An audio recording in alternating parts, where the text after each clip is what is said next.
Hey there YouTube, Sup up here once again, and I have a really special treat for you guys today. This is my first encounter with a 10-star enemy. So that was really interesting for me.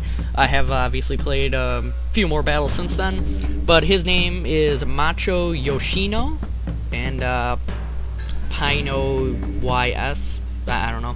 But yeah, Macho Yoshino. And this is my first encounter that I had with a 10-star.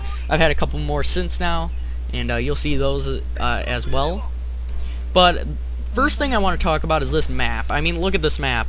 There are all of this water you can cross, but obviously when you're crossing water it slows your men down. So you gotta choose wise times to cross this water. And that is really key. Also, I'm trying to remember if I had this mon changed in my last video. Don't think I did, but I did change up my mon just slightly. The emblem there is just different. It used to be like a flower or something, but now it's these blocks, I suppose. I don't really know how to describe that much, but yeah. So let's take a look at my army first. First off, I have this Yari cavalry unit hidden in the woods here. And actually in Shogun 2, when you move your units just walking through the woods, they are unseen. These guys my opponent never saw because I started them out in the woods, and I am actually just walking them through the woods. I don't keep him hidden for too long though, because he's not really going to give me an opportunity to strike. And let's take a look at the rest of my army. Let's start with my general's bodyguard. I'm still a 1-star in this fight, so yeah. It does take a little bit to level up in Shogun 2. And where's my general here? Am I just being blind? Oh wait. Oh, there he is. Right here, the one on horseback. And he is still Fearful Darkness because I didn't change it. I didn't really understand how until I actually went back and went to the avatar editing thing. So yeah, he's still Fearful Darkness. He changes though. But I do have some new units to show you guys, so that's interesting. Up front I have this Bow Ashigaru unit. I only have one unit of bows in this fight, and my opponent actually has a definite range advantage, and I'll show you guys that a little bit later. So he has this Bow Ashigaru unit. I have this Bow Ashigaru unit, and it served its purpose, but it wasn't the best.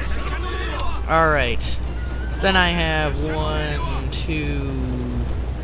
two units of Katana Samurai. These guys are absolutely awesome. As you guys know, they are my favorite units. And my new units, I brought 2 sets of Nodachi Samurai.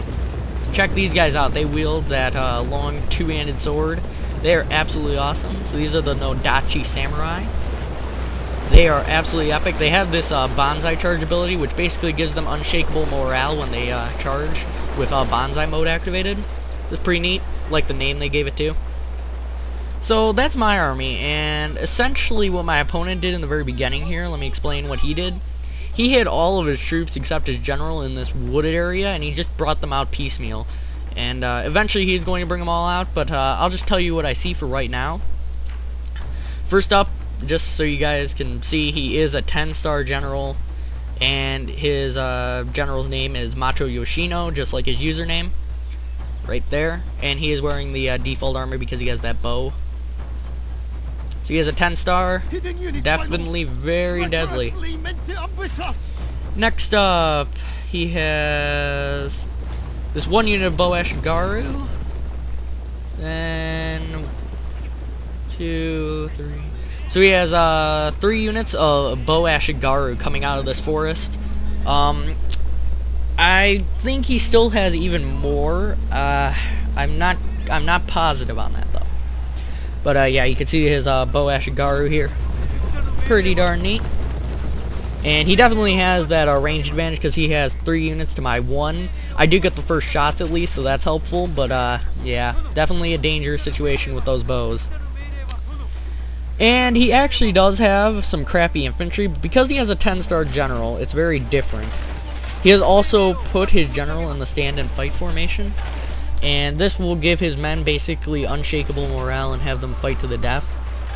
And then he has, let's see, 1, 2, 3, 4 sets of these Yari Ashigaru, the spear-wielding infantry right here.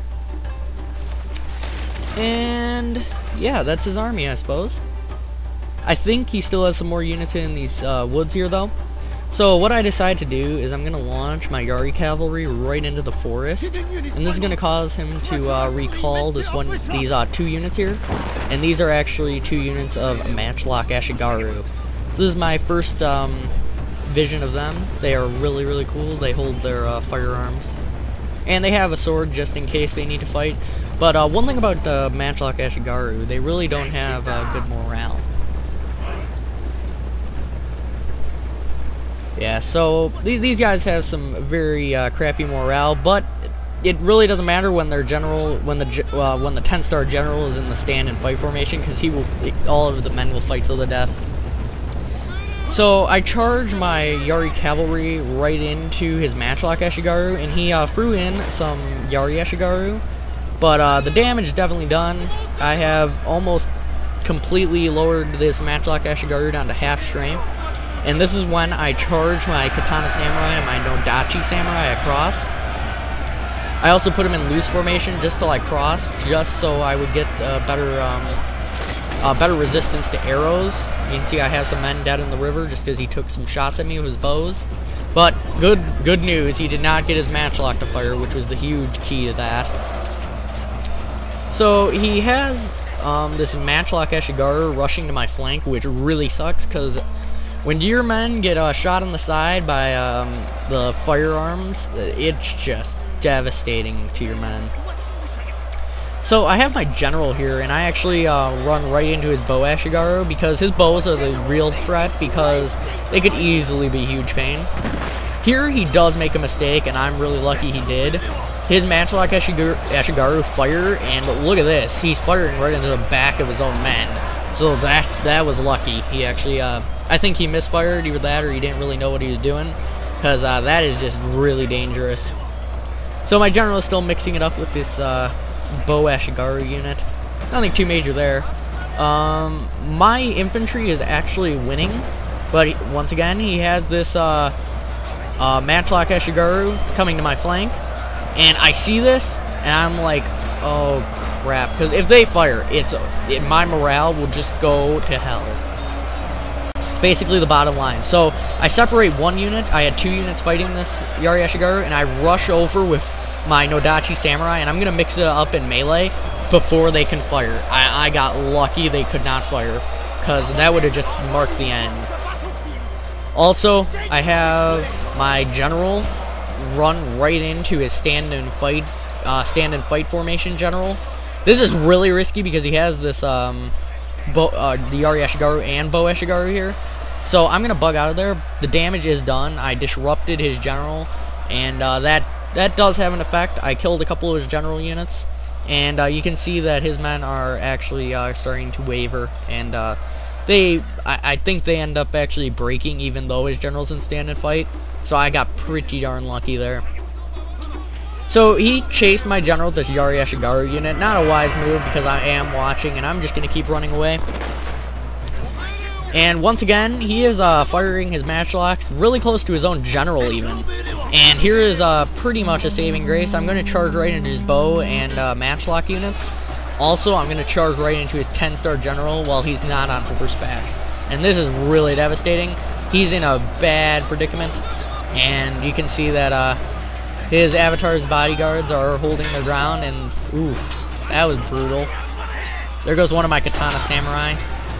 Ooh. But yeah, they just can't hold up to this kind of fight. I mean, I just have... Oh, hey, check this out. One of my Nodachi Samurai is actually mixing it up with his general. Let's watch his generals here. And I think his general's going to die here pretty soon. Let's see... Yeah, he is being surrounded. That's really not good for him. He is a 10-star general, though, so he knows how to fight. He's no fool. So, yeah. He actually lasted a little while, I'm sure. I actually never saw what happened to his general. Yeah, he's going to die. I mean, how could he live through this? So, let's see if his 10-star general happens to fall here. He just took out one of my Nodachi. And he just took out another one of my Nodachi. And gosh, that general is a beast. There's only 2 men left, one of his bodyguards and then him himself. And he is still alive, and I don't understand this. Let's watch. Ooh, he is stopping my Nodachi Samurai pretty darn good. He gonna drop? Man, he is taking a beating. Come on, kill him, man. Come on. Did he? Yep, I think he got him. Yeah, down goes the 10-star general right there, guys. So there went the 10-star general, and that is just fantastic. Oh, that's just great. Alright, so that pretty much wraps up the battle. The only thing left is this one unit of Yari Ashigaru, and because their general is dead, it's really quite a predicament they're in. Although at one point my general actually did end up routing. He did not die though like the enemy general, so my men do not suffer as much of a morale deficit. And I'm going to charge with my depleted Nodachi and Katana Samurai right into his Yari Ashigaru. And this is a fight that I'm just going to win. He also has his bows right here. But look at that. Once again, he's firing right into the back of his own men. Not a smart move, and his men actually break. Don't know if it was from his Bow Ashigaru firing right in their back, but it could be linked. I'll be honest. And I'm going to charge right into his Bow Ashigaru. This is going to end the fight. His men are going to rout here in just a second, and they are shattered. Alright, so yeah, that was the fight, and yeah, look at all those carcasses. Man. I also have all my bows dead over here, so very brutal fight, I gotta say. Very brutal. So yeah, hope you guys enjoyed my first glimpse at a 10-star general. Obviously this is from a couple battles later. I have encountered them again, and yeah, it's very hard to it's sometimes very hard to beat 10 stars, but I really don't like it when people say it's impossible to beat a 10-star, cause well, this just proves you guys wrong. I'm a 1-star and I just beat a 10-star. So, well, in this fight anyway, I was a 1-star in this fight and I just beat a 10-star in that fight. So I hope you guys enjoyed this fantastic fight that I had for you guys. I really enjoyed that one because 10 stars are just a real challenge to defeat because they have some pretty good units typically. Anyway, hope you guys enjoyed that. See ya.